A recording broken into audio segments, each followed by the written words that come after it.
What's up guys, Tao here. If you have an Apple Watch, when it comes to selling the watch, you will need to remove the watch from your iCloud account. So today I'll be showing you guys what is the proper way to remove it from your iCloud account.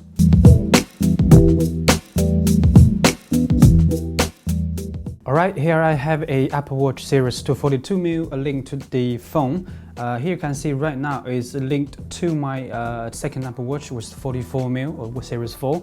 The one I'm wearing right now.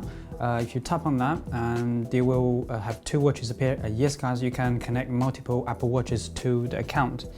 Now, a lot of time, if you don't have your phone on you, so if you want to reset the watch, you can simply tap on the setting, and then if you scroll all the way down, not all the way, and general, and you will have option of reset the watch. And same as on the phone, if you tap on the general and all the way down, you have a reset. Now a lot of time people are tempted to do this and then pass on to somebody or sell it. Now the issue with this, even though you reset the watch is still linked to your Apple ID. So if the person wants to use the watch with the Apple ID, they will need to the previous Apple ID to unlock it. Now the proper way to do it, proper way to reset the watch and unlink it is to simply unlink the watch. So here is option Ampere. If you go to the watch and tap on the little eye in the circle, and they will give you options. See Ampere Apple Watch. Now here is how you do it. So you tap on that, that will actually prompt you, do you want to Ampere?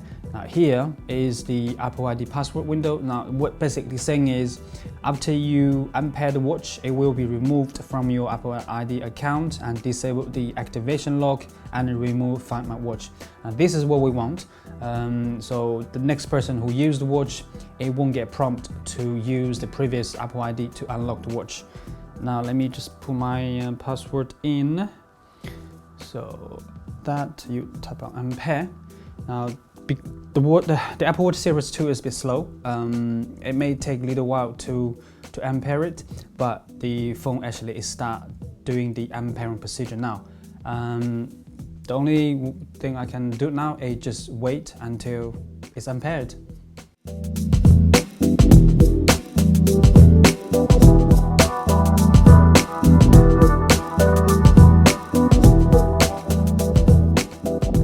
Now that a watch has been Ampered, the next thing you're going to setting and you're going to your iCloud and remove the Apple Watch, the one you just Ampered, from your account.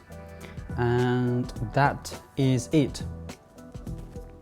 Alright guys, that was it. So now the next person can easily pair it with their phone and without asking for previous owner's Apple ID. Thank you very much for watching. Hopefully this video helped you guys, and see you guys in the next video.